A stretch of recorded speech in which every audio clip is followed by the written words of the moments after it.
ख़बर नाहे त तूं हिकु गुजारत छो बणिजी वई।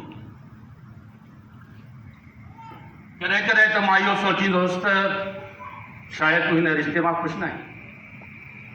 पर हाणे त अव्हांखे ख़बर पइजी वई न त हू अव्हांजी ग़लतफ़हमी हुई।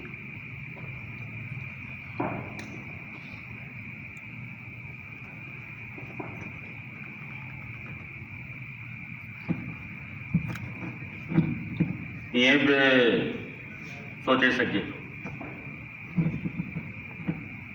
ईअं बि माना सोचण जो ॿियो बि तरीक़ो आहे छा?